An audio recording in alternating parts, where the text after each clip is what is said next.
어제 하루 국내 코로나19 확진자가 242명 추가됐습니다. 모두 7,755명이 됐습니다. 전국적으로 증가세가 둔화하고 있지만 구로 콜센터 집단 감염이 90명을 넘어서면서 수도권 확진자 수는 더 늘어날 것으로 보입니다. 방역당국은 밀집 사업장을 중심으로 한 또 다른 집단 감염 3차 유행을 주의해야 한다는 이야기를 하고 있습니다. 전문가와 함께 이 내용 짚어보겠습니다. 신현영 명지병원 가정의학과 교수 나오셨습니다. 어서 오십시오. 네, 안녕하세요. 교수님, 일단 우선 오늘 0시 기준 현황부터 한번 좀 정리를 좀 해보겠습니다. 저희가 그래픽을 준비를 한 게 있는데요. 네.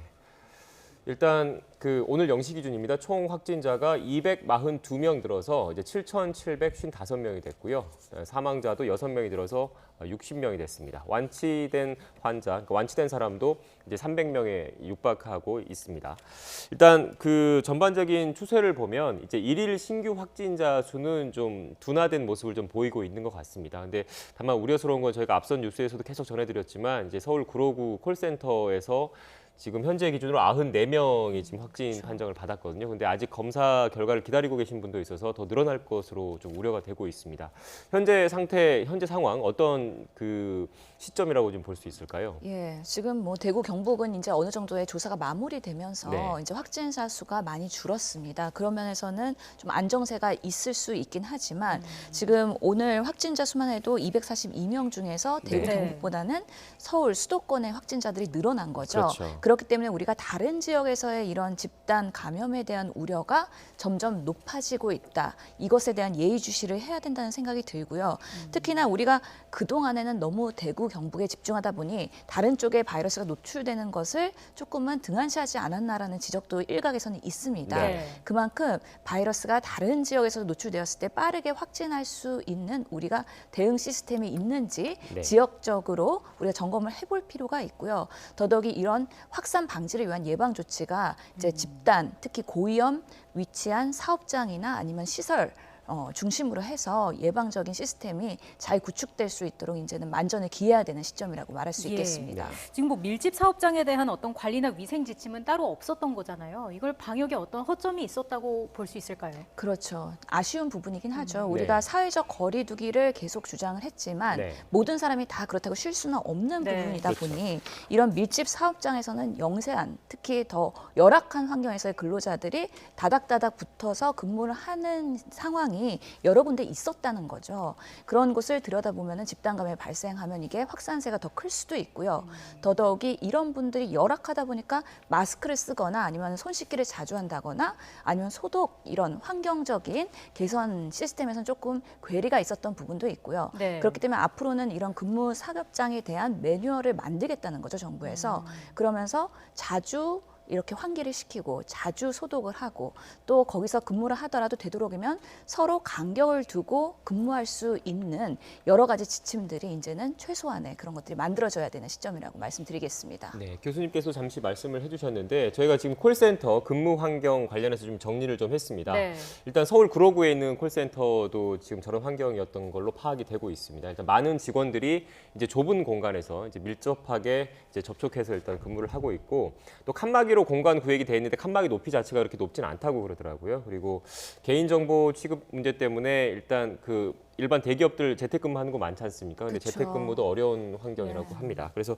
이런 콜센터의 근무 환경 자체가 이제 아까 교수님께서 말씀하셨던 것처럼 이제 코로나19의 전파, 감염 확산의 어떻게 보면은 주요 요인으로 일단 볼 수 있는 거죠, 일단은. 예, 그렇습니다. 네. 더더욱이 안타까운 건 이번에 구로 콜센터의 상황을 네. 들어보면 콜센터 직원들이 워낙에 힘들다는 거죠. 하루 종일 말을 해야 되기 때문에 마스크를 쓰기도 너무 숨 막히고 네. 네. 평소에 목을 많이 쓰기 때문에 호흡기 질환에 자주 걸린다. 어. 그렇기 때문에 한 사람이 감기에 걸리면 주변 사람들한테 노출되는 건 다반사였기 때문에 네. 이번에도 그런 문제인식이 조금 늦지 않았나라는 생각이 들고요. 더더욱이 이런 스트레스가 정신적으로 많기 때문에 점심시간에 같이 도시락 나눠 먹으면서 스트레스 푸는 것 자체가 네. 그들만의 뭔가 하나의 휴식이었던 거죠. 이런 것들 자체 하나하나가 다 이런 밀접 접촉을 유발하는 상황이 됐기 때문에 더더욱이 안타까움이 있습니다. 예, 지금 와서 보니까 감염 위험이 있었던 환경이라고 볼 수 있고 또 아쉬웠던 부분이 있었다는 건데 예. 지금 이런 콜센터 상황이 신천지 집단 예배와 좀 유사한 양상을 볼 수 있다라는 어떤 시각도 나오고 있습니다. 이에 대해서 어떻게 보시는지요? 뭐 동등하게 볼 수는 없겠지만 우선은 공통점이라고 하면은 다닥다닥 붙어 있다. 네. 하지만 그래도 신천지 신도들보다는 그런 1m 간격의 칸막이 있는 네. 그런 책상에서 근무를 했기 때문에 그 거리는 조금 더 유지를 했을 것 같고요. 하지만 하루 종일 이야기를 했다. 라는 부분에서 신천지 신도들이 보통은 한두 시간 예배를 드리면서 통성 기도를 하거나 찬송가를 하거나 그런 격렬한 것보다는 사실 수위는 낮겠지만 네. 계속해서 이렇게 비말에 노출될 가능성이 있었다는 거죠. 더더욱 이렇게 통화를 하다가 기침을 하게 되면 옆에서 콜록콜록 하고서는 다시 통화해야 되기 때문에 네. 옆에 있는 사람들한테 이미 비말 노출이 될 수 있는 충분한 그런 개연성이 있다는 겁니다. 그러면서는 이번에는 신천지랑 비교하기는 좀 어렵지만 그럼에도 불구하고 200명이 같은 곳에서 일을 했다는 거. 그리고 이들이 워낙 여러 지역에서 같이 그런 대중교통을 이용해서 출퇴근을 했다는 것. 그런 면에서는 수도권에서 이런 확산세의 하나의 중요한 그런 사건이지 않을까 생각은 해봅니다.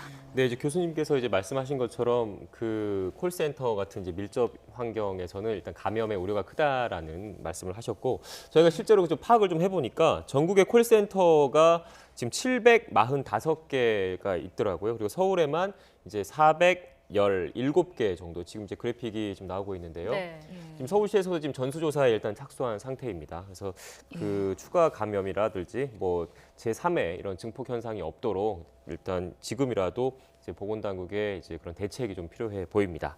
앞서 잠깐 그 언급을 좀 하셨는데 또 이제 우려되는 게 그 현재 구로구 콜센터 같은 경우에 그 신도림역이랑 가까이에 있더라고요. 이제 신도림역이 워낙 또 서울에서 평소에도 그 유동 인구가 많은 역이고 또 이제 각 서울 각 지역에서 이제 확진자 같은 경우에 서울 각 지역에서 이제 출퇴근을 하신 분들이 많았을 겁니다. 그래서 이제 대중교통을 이용해서 왔을 것 같은데 이제 뭐 버스나 지하철 같은 대중교통을 통한 그런 감염 우려도 사실 나오는 게 사실이거든요. 어떻게 봐야 될까요? 그렇죠. 배제할 수는 없는 상황인 거죠. 네. 중국에서도 그런 버스 안에서 감염된 사례가 보고된 네. 바가 있고요. 네. 특히 대중교통, 출퇴근 시간에는 이 인구 밀도가 엄청나게 높아지지 않습니까? 그렇죠. 예, 특히 전철이나 1호선, 인천행 그런 지하철에는 빡빡하게 사람들이 뭐 몸을 접촉해서 출퇴근하기도 하기 때문에 네. 이런 부분에서는 충분히 그런 발생 가능성이 있습니다. 저도 이게 서울 시민이다 보니까 계속 메시지가 오늘 오더라고요. 네. 구로구나 신도림역에서 그런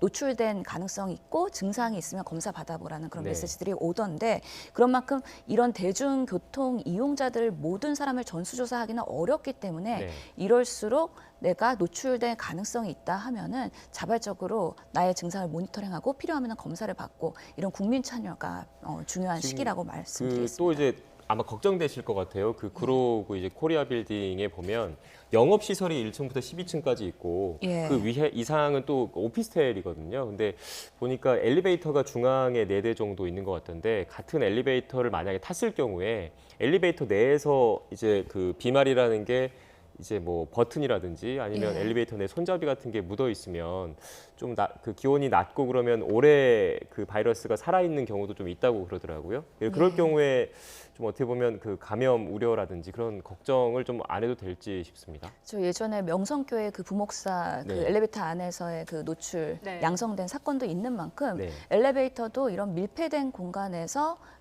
가까운 곳에서 접촉을 할 가능성이 있거든요. 물론 그 확진자가 마스크를 안 하고 엘리베이터 안에서 기침을 했다. 그랬을 때 직접적으로 비말이 노출될 가능성도 있고요. 또 손으로 매개한 그런 접촉, 매개체에 의한 감염, 특히 그런 버튼 스위치나 여러 가지 그런 매개체를 통한 것들도 배제를 못하기 때문에요. 그 빌딩이 홀수층, 짝수층 나누어져 있는 엘리베이터를 사용했다고 하더라고요. 네. 그러면서 지금은 11층부터 전수조사를 하고 있기 때문에 확진자들이 11층 중심으로 나오고 있지만 다른 층에 있는 콜센터도 이제 검사를 할 테고 그러면서 다른 층에 있는 사람들도 계속 확진자가 노출이 되면 이제 그 빌딩 전체에 그 사용했던 사람들에 대한 그런 검증이나 역학조사도 더 면밀히 해야 되지 않을까 싶은 생각이 듭니다. 여기서 또 중요한 게 그 빌딩 안에서 확진 판정을 받은 사람들로부터 감염이 되는 2차, 3차 감염이 또 우려가 되는 건데 그 확진자 가족이 서울 금천구에서 마을버스를 운행하는 기사인 것으로 알려졌고 네. 역시나 확진 판정을 받았습니다. 그러면 그 마을버스를 이용한 시민들의 감염 우려도 저희가 생각을 해야 되는 부분 아니겠습니까? 예, 아예 배제할 수는 없죠. 아무래도 운전사는 장시간 그 버스 안에서 오랫동안 상주하고 계시고 그 안에서 기침을 할 수도 있고요. 물론 마스크를 사용했는지의 여부는 잘 모르겠습니다만. 그리고 버스라는 곳에서 이렇게 폐쇄된 곳이기 때문에 자주 환기를 했는지, 그리고 이런 뭐 동전이나 아니면은 그 버스 카드를 찍는 그런 시설에서의 손으로 매개한 여러 가지 접촉에 감염은 없는지 네. 이런 것들에 대한 우려가 있기 때문에요. 이제 대중교통이나 이런 버스에서도 소독을 철저히 하고 계시겠지만 좀 더 감염 관리를 철저히 해야 될 필요가 있지 않을까 싶습니다. 또 이제 걱정되는 게 저희가 이제 준비된 지도가 좀 있는데요. 그 확진자 분들이 그 수도권 곳곳에 지금 거주를 좀 하고 있습니다. 지금 예. 보시면. 네. 네, 지금 보시는 것처럼 그 의정부, 김포, 인천, 부천, 뭐 서울 노원 쪽부터 해가지고 네, 곳곳에서 지금 거주를 좀 하고 있는데 이제 왜 이제 걱정된 이유가 뭐냐면 이 콜센터 확진자와 이제 별 친분이 없는데 옆자리에서 식사를 했던 식당에서도 감염된 사례가 있거든요. 근데 지금 지도에서 보시는 것처럼 이제 확진자분들이 이제 수도권 곳곳에서 이제 출퇴근을 했기 때문에 이 동선이 뭐 식당에 갔을 수도 있고 뭐 편의점에 갔을 수도 있고 이런 그 이동 경로가 그 여러 개가 좀 있지 않습니까? 그래서 예. 네, 잠시만요. 일단 그 방역대책본부 브리핑이 좀 진행되고 있는 것 같은데요. 먼저 현장으로 가보겠습니다. 19 국내 발생 현황에 대해서 말씀드리겠습니다. 3월 11일 0시 현재 총 누적 확진자 수는 7,755명이며 이 중 288명이 격리 해제되었습니다. 어제 대비하여 어제 신규로 증가한 확진자 수는 240이며 격리 해제는 41명이 추가로 되었으며 사망은 6분께서 추가로 사망하셨습니다.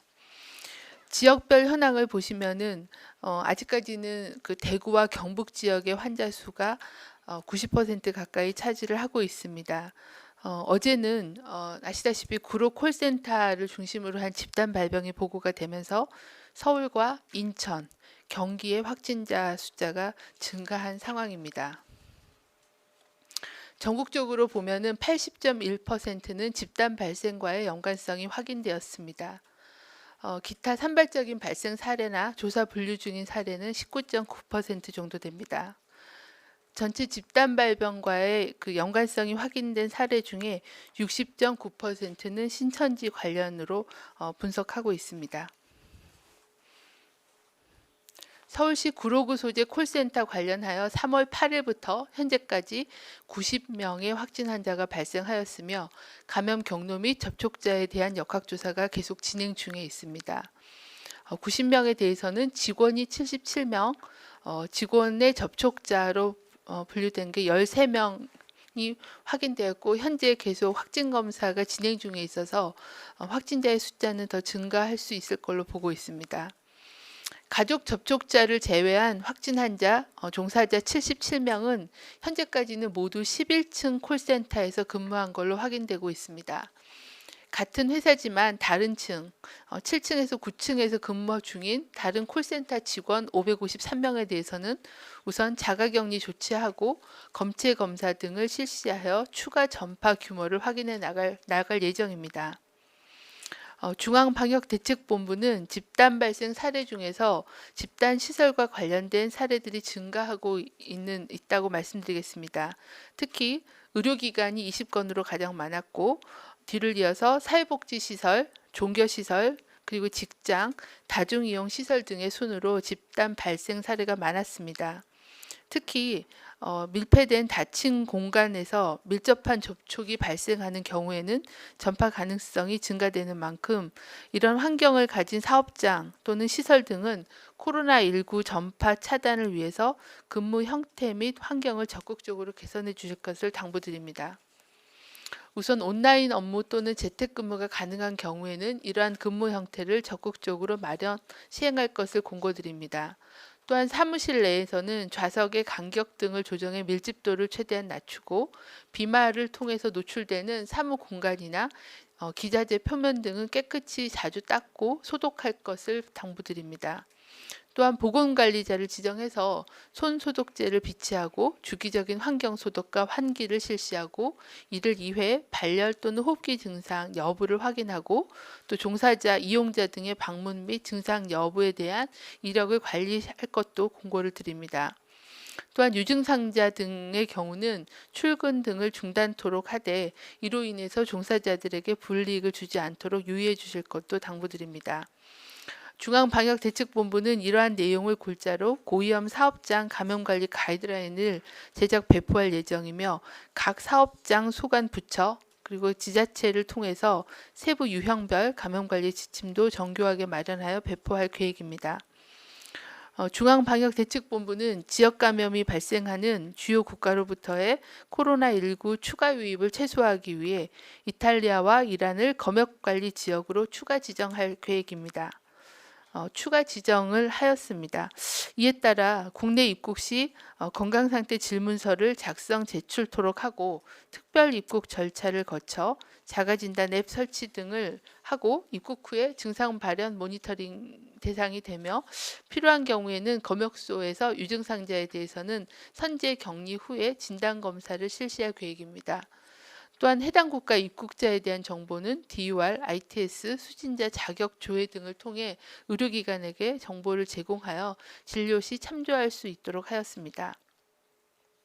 중앙방역대책본부는 한국심리학회와 함께 코로나19 스트레스 극복을 위한 심리상담을 실시하고 있습니다.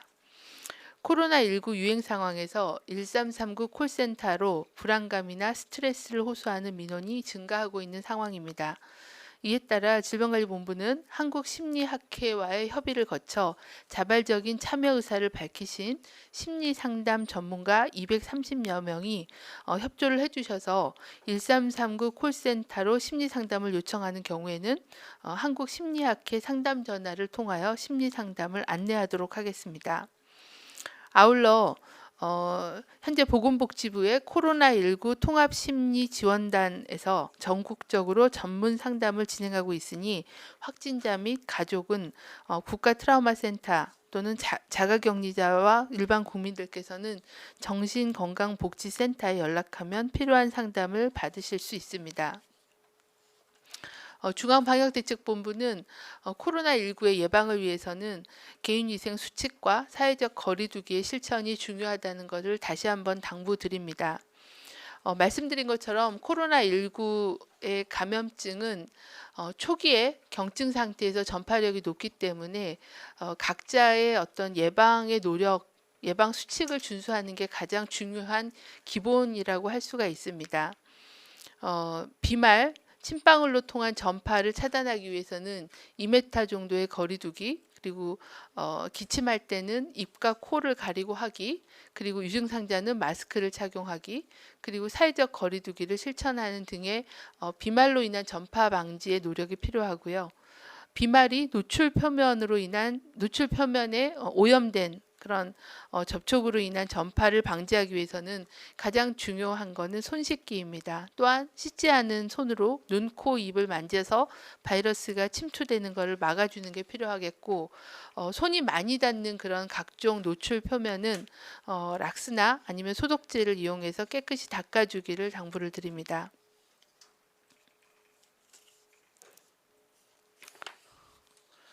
또한 발열이나 호흡기 증상이 나타난 사람은 등교나 출근하지 말고 외출을 자제해 주시고 집에서 충분히 휴식을 취하면서 3, 4일간은 경과를 관찰할 것을 공고드립니다. 증상이 호전되지 않을 경우에는 선별진료소를 우선 방문해서 진료를 받으실 것을 공고드립니다. 이상입니다. 네, 질의응답 받도록 하겠습니다. 세 분씩 받도록 하겠습니다. 먼저 오송에서 기자님. 예, 조선일보 상홍입니다. 먼저 그 구로 콜센터 관련해서 직원분들이 마스크를 썼냐 여부를 가지고 방역 당국이랑 지금 회사 측 입장이 좀 다르게 나오고 있는데 질본에서는 어떤 역학적인 증거를 가지고 그분들이 이제 안 쓰고 계셨다 말씀하시는 건지 궁금하고요. 두 번째로 질본에서 2월 17일부터 인플루엔자 감시체계에 코로나19 바이러스도 추가한다고 하셨었는데 이제 4주 가까이 지났잖아요. 그 데이터가 어떻게 나오고 있는지 궁금합니다. 네, 그 구로 콜센터는 저희가 지금 서울시 즉각대응팀하고 질병관리본부 역학조사관들이 조사를 진행하고 있습니다. 아마 객관적인 그 팩트 사실에 대해서는 CCTV나 다른 그 실제 그 객관적인 자료를 보고 판단을 해야 될 것 같습니다. 그래서 그 진술이 이제 좀 바뀌는 부분에 대해서는 좀 더 명확한 증거나 아니면은 자료를 보고 말씀을 드리겠습니다. 제가 아직 그 CCTV를 분석한 것까지는 보고를 받지는 못했습니다. 인플루엔자 감시에 대해서는 저희가 중증 호흡기 입원 환자를 대상으로 하는 그 감시 체계가 가동이 되고 있습니다. 이 경우는 이제 13개 전국 병원에서 입원한 중증 호흡기 증상으로 입원한 중증 호흡기 환자에 대해서 기존의 8종에 대한 호흡기 바이러스 검사뿐만이 아니라 코로나19를 추가해서 검사를 진행하고 있습니다. 몇 건이 보고가 됐는데 그 건은 대부분이 이제 기존에 확진받은 환자들의 보고 건수였고요. 신규로 확진 환자 이외의 환자가 발견된 사례는 현재는 없었습니다. 네, 그리고 저희가 그 외래 환자에 대해서도 인플루엔자 감시 체계에 코로나19 검사를 추가하는 거를 검토를 했는데 참여 의료기관의 동의가 좀 쉽지 않아서 그 부분에 대해서는 아직 시작하지는 못하고 있습니다. 네, 다음 질문 받겠습니다. 먼저 앞에 있는 기자님. 네, JTBC 윤재영 기자입니다. 그 수도권 내 집단 감염 지금 확산되고 있는데 특히 대중교통으로 얽혀 있는데 이 방역이 현실적으로 좀 어떻게 가능한지 의문이 있는데 앞으로 좀 어떻게 진행을 하실 계획인지 궁금하고요. 그 치료제 개발 관련해서 지금 현재 어느 정도까지 와 있는 상황이고 추가적인 연구 지원 필요하다는 지적이 있는데 여기에 대해서 말씀 부탁드립니다. 네, 대중교통에 대한 국민들의 우려가 있는 거를 잘 알고 있습니다. 불특정 다수가 또 밀집되게 타시기 때문에 지하철이나 철도 또는 그 버스 이런 부분에 대한 우려가 있으신 건 압니다. 하지만 이 많은 그 대중교통을 어디가 어떻게 노출이 됐고 하는 거를 다 역학조사를 해서 밝히기는 한계가 있다고 생각합니다. 그리고 또 정확한 노출력이나 위험도도 객관적으로 판단하기는 어렵습니다. 저희가 판단할 때는 지역사회 감염의 우려가 커지고 있는 상황에서는 모든 대중교통에 대한 전반적인 그 소독, 위생 관리를 철저히 하는 게 가장 중요하다고 생각합니다. 그래서 말씀드린 것처럼 사람들이 많이 손이 닿는 그런 그 부위들을 소독제를 이용해서 하루에 자주 닦게 하는 그런 전반적인 소독, 환기, 위생 관리를 전반적인 그런 위생 관리를 강화하는 게 필요하다고 생각하고 그 부분에 대해서는 대중교통과 다른 철도 이런 부분들이 같이 노력을 하고 계십니다. 그 부분을 좀 더 강화해서 전체적인 위생 환경 관리 수준을 높이는 게 최대한의 그 방안이라고 생각을 합니다.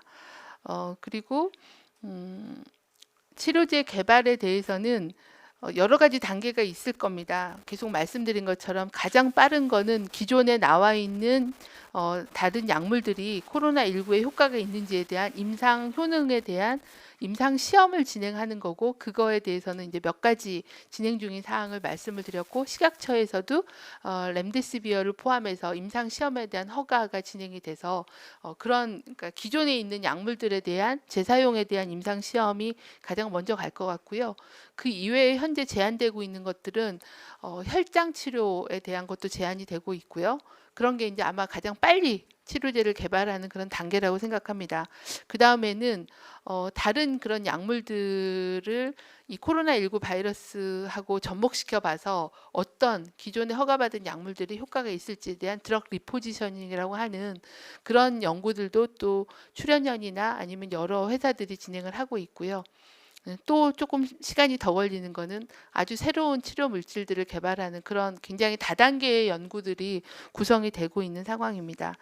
아마 이제 이런 부분들은 저희의 힘만 가지고는 어렵고 정부는 연구에 대한 기획과 연구비를 확보해서 지원을 하고 또 연구에 필요한 여러 가지 환자의 그런 자원들, 검체들, 바이러스들 이런 것들을 좀 제공하는 그런 민간 협력체가 필요하고 또 국제적인 그런 협력을 해야 되는 게 필요하다고 보고 있는 상황입니다. 그래서 현재는 기획과 민간 협의체 그리고 연구비에 대한 지원을 정부가 하고 있습니다. 예, 오송에서 마지막 질문 받겠습니다. 네, 기자님. 서울경제신문 우영탁입니다. 그 콜센터 포함해서 그 건물에 근무하거나 거주하는 전체 인원이 몇 명인지 파악된 게 있으시면 알려주셨으면 좋겠고요. 그리고 서울 시내 슈퍼전파 가능성을 어떻게 보고 있는지, 서울 시내 병상 확보 현황이 어떤지도 대구도 이미 부족한 상황인데 대응을 가능한 건지 궁금합니다. 그리고 1339 콜센터 직원들 같은 경우 그 마스크를 끼거나 아니면 재택근무를 준비하거나 뭐 그런 부분이 있으신지도 궁금합니다.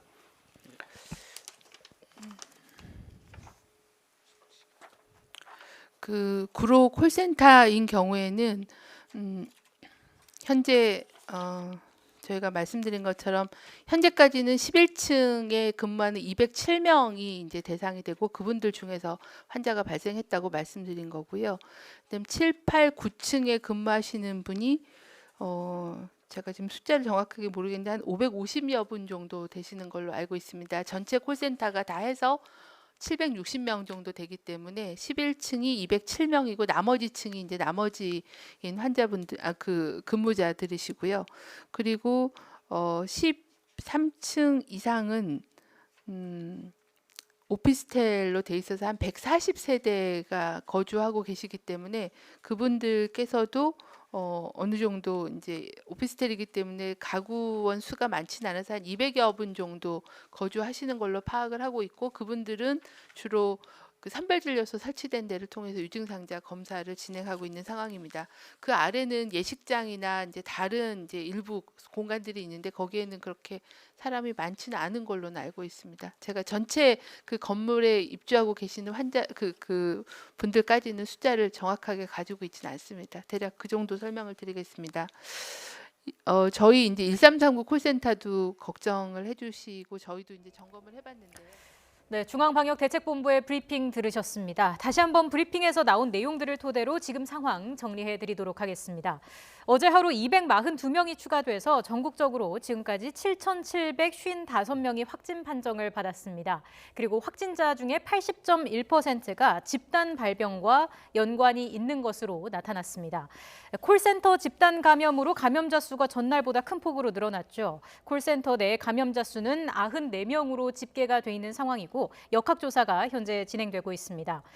중앙방역대책본부는 닫힌 공간에서 밀접 접촉을 하면 전파 가능성이 높아지는 만큼 온라인 업무나 재택근무를 적극 마련해서 시행해야 한다고도 강조했고 대중교통 소독도 철저히 할 것을 당부했습니다.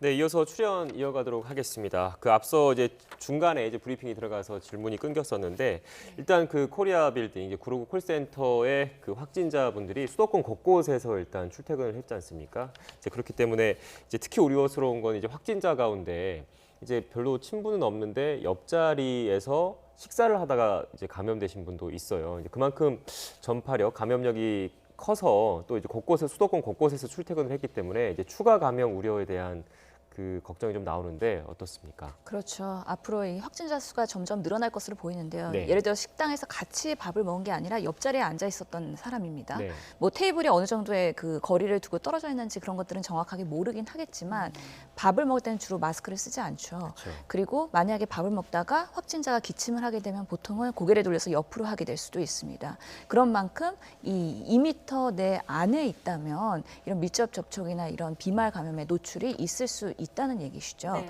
그렇기 때문에 지금 확진자가 94명 정도가 지금 나온 상태인데 네. 이분들의 동선들이 서울과 수도권 전 지역을 아우르고 있는 만큼 더더욱이 뭐 대중교통, 버스나 아니면 전철뿐만 아니라 마트랑 백화점도 지금 그 다니셨다고 해요. 그렇죠. 일단 최초 그 증상 발현이 4일이니까 벌써 예. 지금 일주일 가까이 지금 지난 상태지 않습니까? 그렇죠. 네. 그만큼 시차도 많이 노출될 시간이 많이 지연됐고 네. 그 사회에 많은 동선들이 노출이 된 만큼 이 100% 일일이 역학조사를 통해서 검증을 할 수는 어려운 부분이 있다는 거는 충분히 이해가 되는 부분입니다. 네. 그럼에도 불구하고 감염 경로를 파악하는 게 그래도 중요하겠죠. 예, 그렇죠. 이런 전파 사건이 있을 때는 어디로부터 도래했느냐를 확인해야지 그 첫 번째 단추를 뭔가 우리가 컨트롤할 수 있다라는 네. 의미에서는요. 첫 번째 확진자보다 그런 증상이 나타난 분이 이전에 3월 4일에 있었다는 얘기잖아요. 네. 그렇기 때문에 그분이 정말 첫 번째 감염원인지 만약에 그렇다면 그분은 어디서 감염을 유입을 했는지 이런 연골고리를 찾는 거는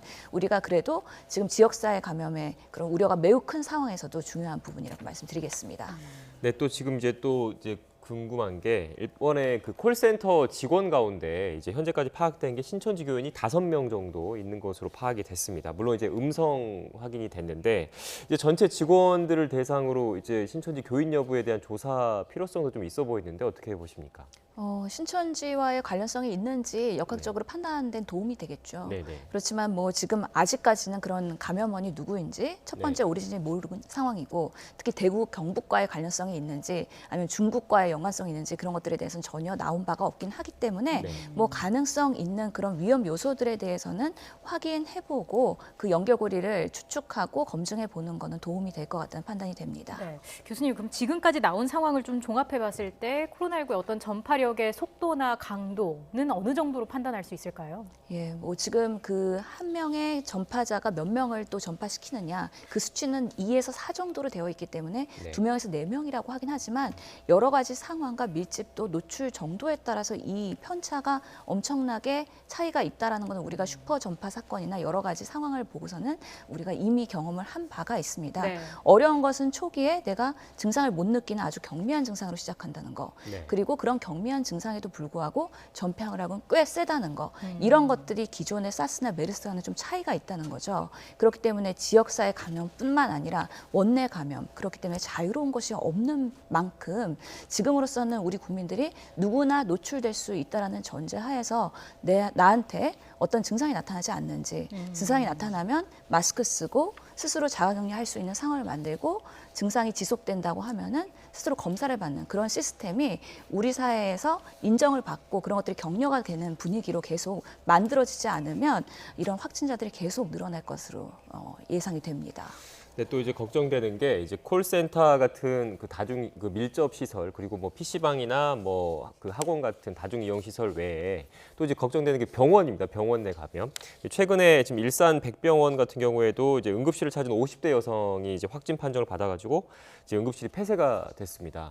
일단 당장 이제 방역, 그다음에 검역, 그다음에 뭐 이동 동선 등을 파악하기 위해서 일단 폐쇄하는 거는 이제 일단 맞다라고 생각이 드는데, 일단 걱정되는 게 이런 그 큰 병원들이 폐쇄가 되면 또 다른 의료 공백에 대한 염려가 나오는 것도 사실이거든요. 그래서 폐쇄 기준을 좀 조정해야 한다라는 게 또 의료진들 사이에서 그런 주장이 좀 나오는 것 같습니다. 어떻게 보십니까? 예, 의료계에서는 그런 부분이 매우 중요하다는 거죠. 네. 이렇게 대형 병원들이 한 개씩 도미노처럼 문을 닫기 시작하면 네. 그 병원에서 다른 치료를 받고 있던 환자들, 특히 중증 환자들, 암 환자들, 이런 분들이 오갈 데가 갑자기 없어지는 거죠. 네. 그런 만큼 우리가 이런 폐쇄에 대한 기준도 좀 완화를 해야 된다는 부분이고요. 네. 이전에 메르스 때는 그 잠복기 기준으로 해갖고 충분히 이 폐쇄를 했기 때문에 그때는 원내 감염의 그런 신학성들이 워낙에 강조가 됐기 때문에 그렇지만 네. 지금의 상황은 좀 다르다고 보고요. 특히 분당 서울대병원 같은 경우에도 직원 한 명 확진되면서 일부 폐쇄가 되긴 했지만 나머지 지금 부분에 있어서는 음성 확인되는 대로 가동이 되고 있지 않습니까? 그만큼 은평성모같이 너무 장기간에 폐쇄를 하는 것들은 네. 오히려 득보다 실이 더 많다. 그렇기 때문에 우리가 안전하게 확인된 곳은 그래도 가동을 하고 피해를 최소화하는 노력이 필요하다. 그렇게 해야지 서울 수도권에서의 이런 집단 감염이 있을 때 우리가 빠르게 대응하고 빠르게 입원 치료가 가능한 부분이겠죠. 예. 지금 많은 사람을 대하는 의료진의 피로감에 대한 걱정도 얘기가 나오고 있는데 지금 명지병원에 계신 거잖아요. 예. 명지병원에서 뭐 들려오는 어떤 특별한 얘기는 없습니까? 저희는 그래서 시스템을 계속 이렇게 바꿔가고 있습니다. 초반에는 감염내과, 호흡기내과 전문의 중심의 그런 의료 대응이었다 네. 하면은요, 지금은 뭔가 선순환 시스템으로 돌아가면서 할 수 있도록 네. 일의 분담을 계속 하고 있거든요. 예를 들어서 저희 병원도 국민 안심병원이고요. 네. 네. 선별진료소가 있고 응급실이 있고 그다음 안심 외래가 있고요. 확진 환자를 돌보는 음압병상이 있습니다. 네. 그렇기 때문에 검사를 해야 되는 인력, 그리고 호흡기 환자를 따로 진료해야 되는 인력, 그리고 확진 환자를 입원 치료 돌봐야 되는 인력 등 이런 것들이 특정 과의 전문의한테 몰리게 되면 더더욱이 이게 뭐 장기간에 대비하기에는 매우 한계가 있는 부분이죠. 네. 그리고 또한 간호사 업무 또한 이게 장기화될 것을 대비해서 인력을 충분히 확보하고 3교대가 잘 순조롭게 될 수 있는 시스템으로 미리 구비하지 않으면 이 사태에서 집단 감염이 발생하면은 아마 대구 경북처럼 그렇게 환자의 중증도가 올라가거나 사망까지 연결되는 사태가 벌어질 수도 있기 때문에요. 미리미리 그런 업무 분담과 모든 사람이 동참해서 서로 돕는 그런 병원 내에서의 분위기도 계속해서 만들어져 가야 된다는 말씀 드리겠습니다. 네, 코로나19 사태가 좀 길어지면서 이제 의료진분들, 현장에서 일하시는 의료진분들의 피로도도 많이 누적되고 있는 것 같습니다. 일단 뭐 걱정스러운 게 지금 구로에 있는 그 콜센터 빌딩에서 이제 그 감염 환자가 계속 늘어나면서 추가 감염 우려, 확산 우려가 좀 커지고 있는 상태인데 아까 교수님께서 말씀하신 것처럼 이제 최초 확진자의 감염 경로에 대한 그 첫 단추를 잘 꿰는 게 무엇보다 중요한 시점인 것 같습니다. 지금까지 신현영 명지병원 가정의학과 교수님과 함께 이야기 나눠봤습니다. 오늘 말씀 고맙습니다. 고맙습니다.